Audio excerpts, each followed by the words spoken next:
YouTubers, thrill seekers, small gerbils, and people named Bob. Greetings and hello. It is I, your favorite obscure social studies teacher, whose amazing superpower is the ability to entertain an idea without accepting it or being offended. And welcome to this, the 100th episode of the Professor Liberty Podcast. Thank you. That's right, folks.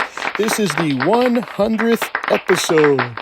Obviously, I'm super excited about this. I've been thinking back to what was the 100th episode going to be about, and it all came together today, so I'm pretty excited.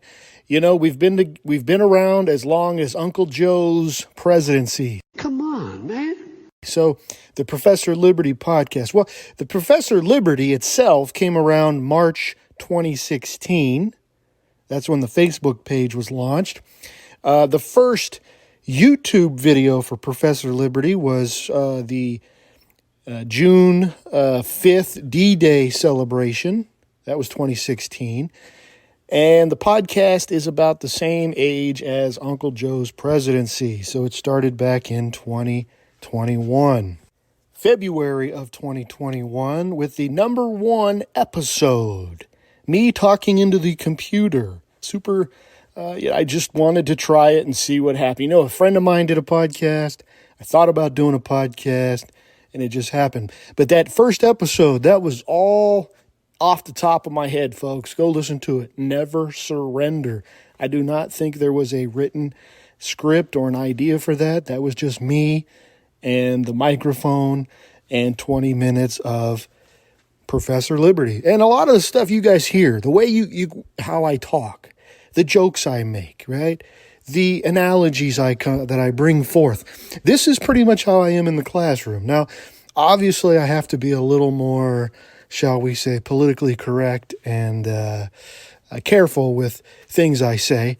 But this is pretty much, when you guys turn on this podcast, you guys are stepping into Mr. Palumbo's classroom. This is pretty much how it is in real life.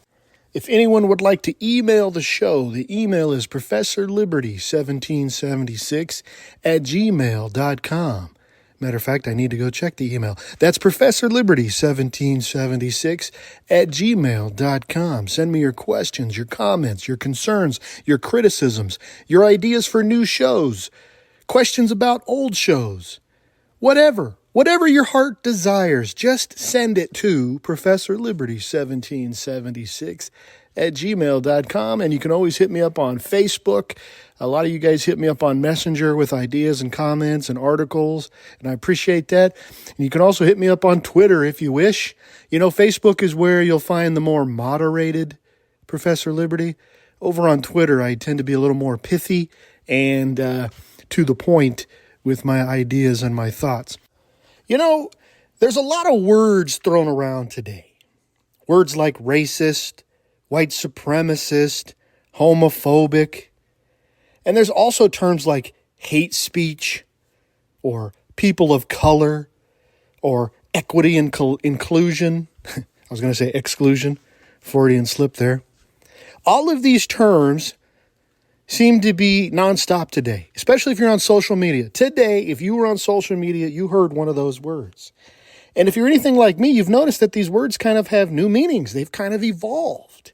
They mean different things to different people, and they certainly have changed definitions from time to time. The resurgence of some of these terms, like, for example, people of color, this one honestly blows my mind. As a kid growing up, I probably heard the term colored people once or twice. I was from California. I mean, it was only maybe your grandmother and your grandfather's generation that used that term. I mean, I remember seeing it in textbooks or pictures when you're studying the South and Jim Crow. It would say for colored people only, right? But I never heard this term in common conversation. But for some reason, mostly to stoke racial divide, in my personal opinion, the term has been repackaged. And now it is people of color. Now, what boggles my mind is, how is colored people bad, but people of color is good, fine, and dandy, and you should use that. You're switching the words around. We got to get away from letting these people change the words.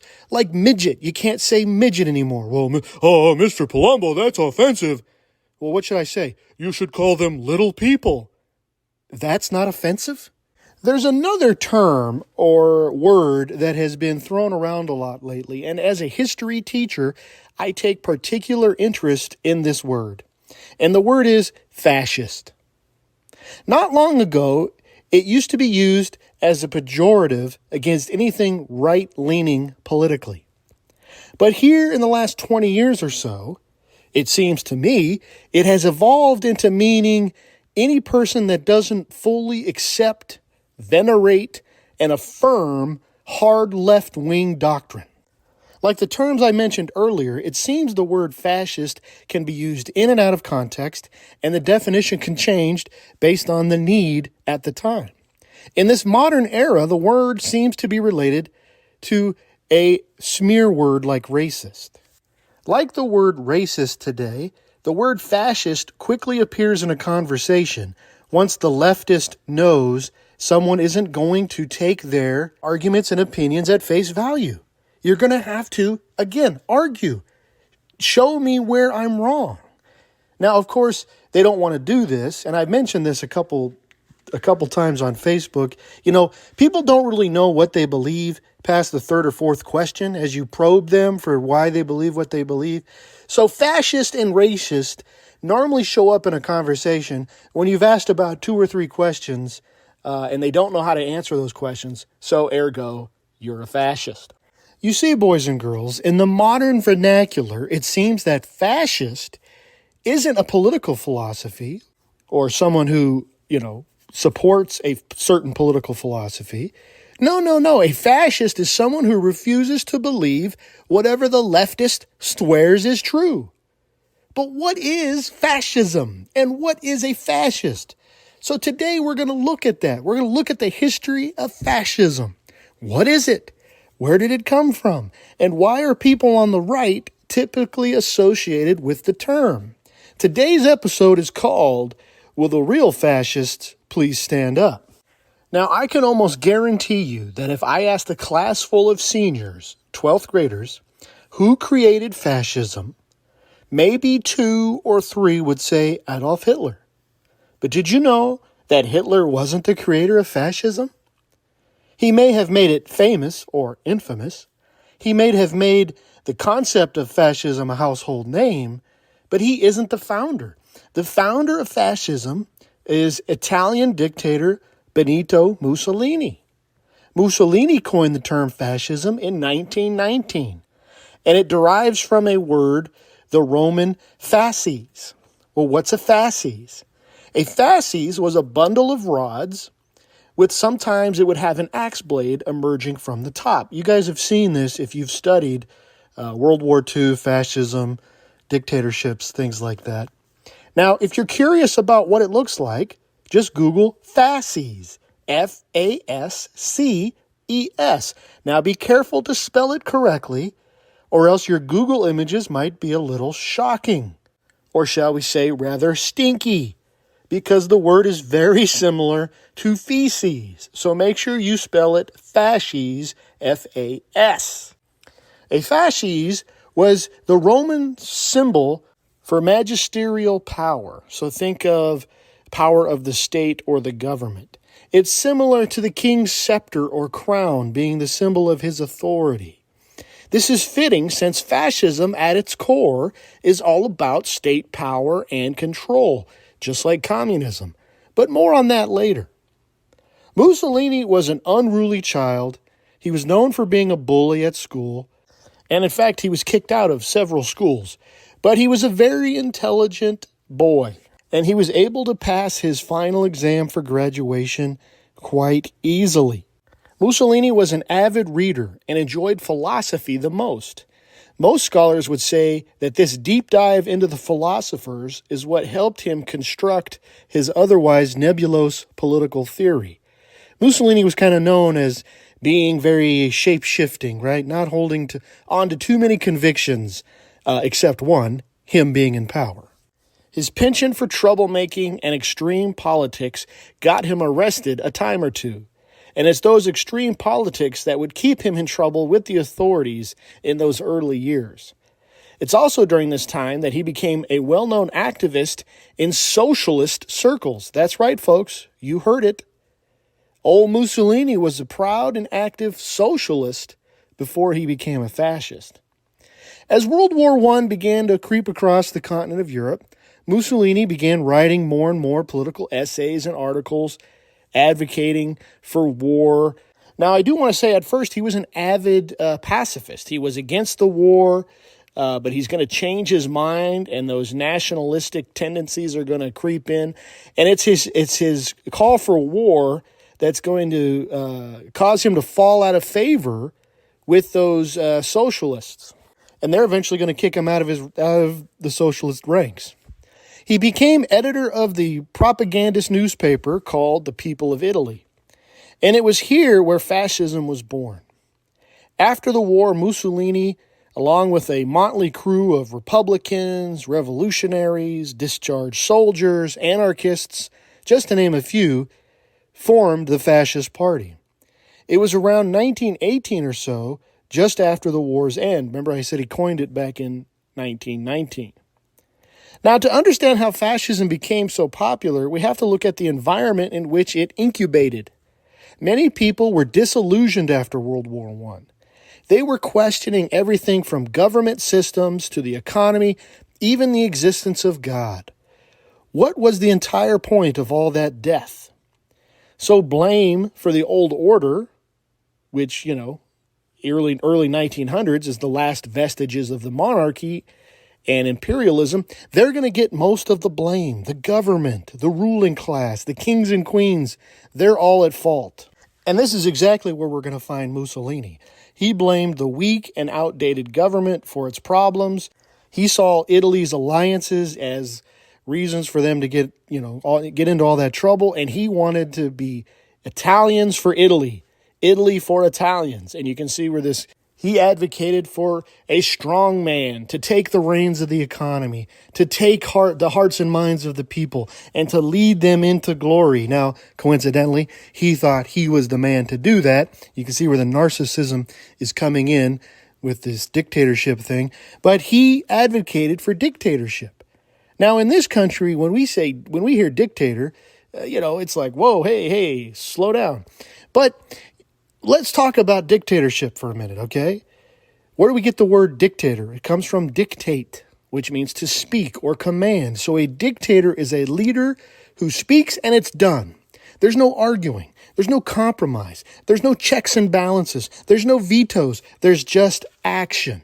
Now, clearly, we don't have that with democracy, right? Democracy's messy. There's parties, and there's bickering, and there's veto powers, and separation of branches, right? Separation of powers, and there's all these Bill of Rights that the government just can't trample on.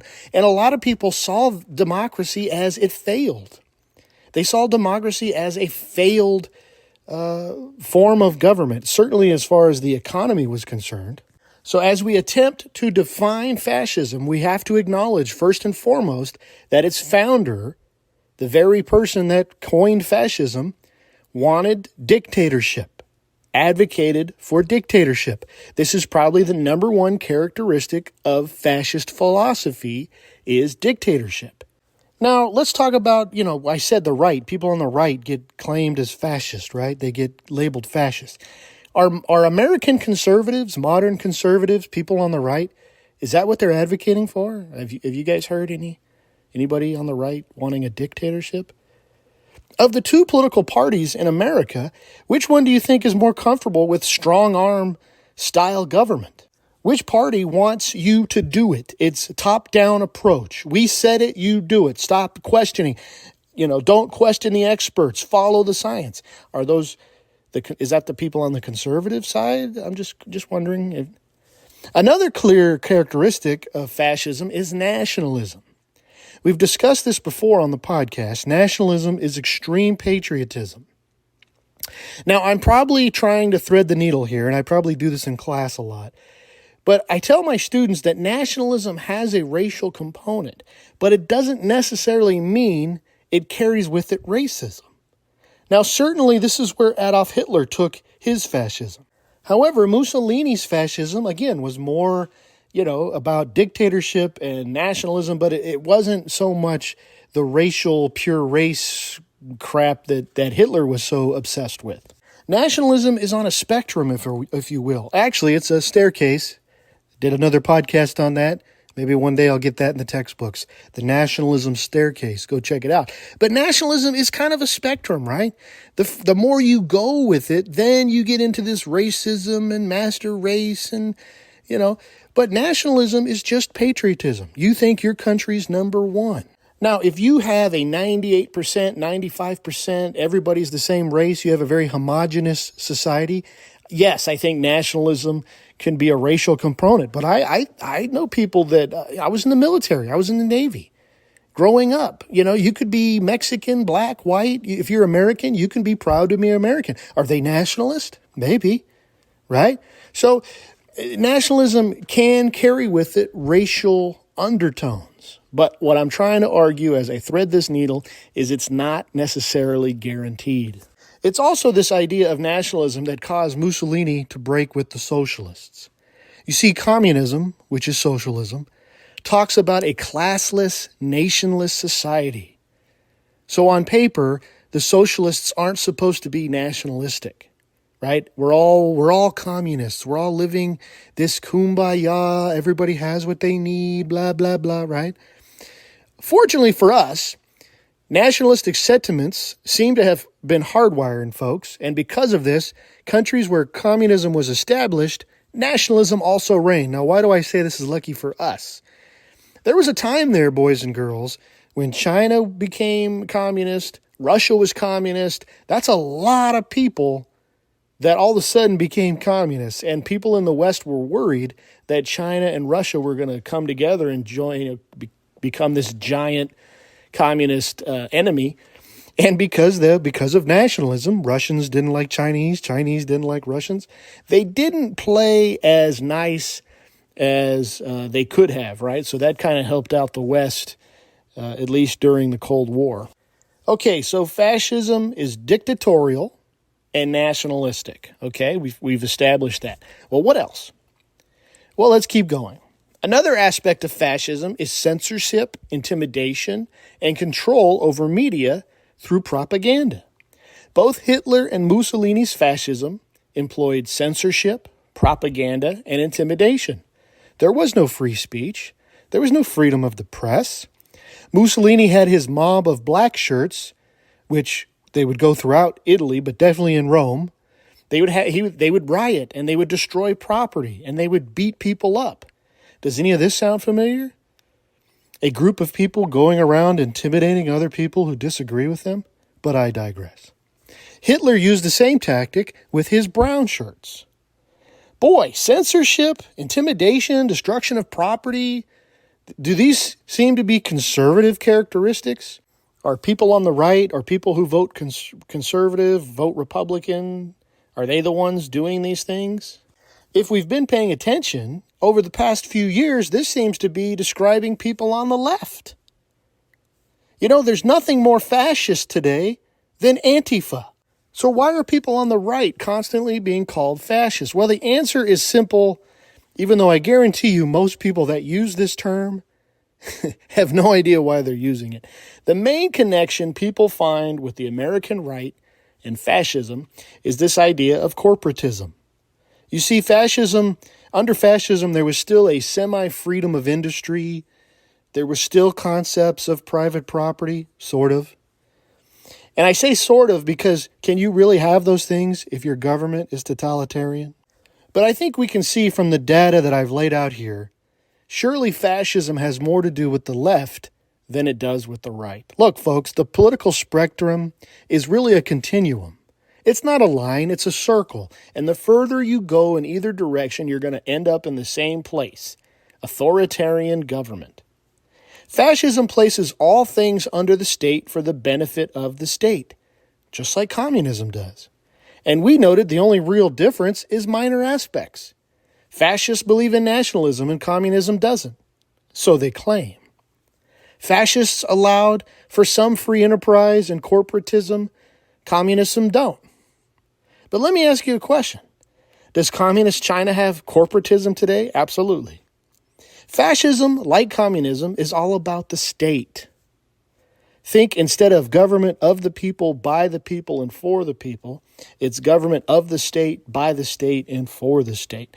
In his essay, The Doctrine of Fascism, Mussolini writes this: the fascist conception of the state is all-embracing. Outside of it, no human or spiritual value can exist, much less have value. Thus understood, fascism is totalitarian, and the fascist state a synthesis of a unit inclusive of all values, interpretations, developments, and postulations of the whole life of a people. Man, I hate reading philosophy. Philosophy, they just ramble and Anyway, that's what he said. Fascists, according to the creator of fascism, is all about state control. Just like communists are all about state control. In fact, the more you study this issue, you'll find that fascism has more to do with communism than it does any other form of government. And this makes sense. Mussolini was a socialist before he became a fascist. Hitler's Nazi party is short for National Socialist Party. Fascism is basically communism, but with a little nationalism sprinkled in. And that's it. Fascists are for everything that benefits the state. There is no individualism, there is only the state. That's kind of like saying there's no different opinions. Only the approved opinion is allowed. And anyone showing individual tendencies will be censored, or as we say today, canceled. Who is doing all the counseling right now, right? Who's doing all the canceling? Is it people on the right? Or is it people on the left? Are conservatives the ones calling for mandated vaccines and greater censorship? Are conservatives the one dressing up in black shirts and black beanie caps and covering their faces and going out and throwing bricks through windows? Are conservatives advocating for sexual propaganda to be used in schools for younger and younger students? Are conservatives stifling free speech? I think it's time for the real fascists to stand up. Stop the charade, stop the virtue signaling, and just admit proudly, like Mussolini did, that you, the leftist, the liberal, the Democrat, the person on the left, you are the real fascist. Here at Professor Liberty, we seek to educate, inspire, and restore. If you like this podcast, please go to Apple Podcasts and give me a 5-star rating. Even better, you can give me a written review. If you guys like this show, you like the content, you like the message, please follow me on Facebook, Twitter. Please share my posts, like my posts, comment on my posts so we can get past the liberal algorithm, the Zuckerberg algorithm. You can go to teacherspayteachers.com to look at activities, lessons for your homeschool or your classroom. That's another way you can support Professor Liberty. Until next time, here's to another 100 episodes. Go throughout the land and proclaim liberty.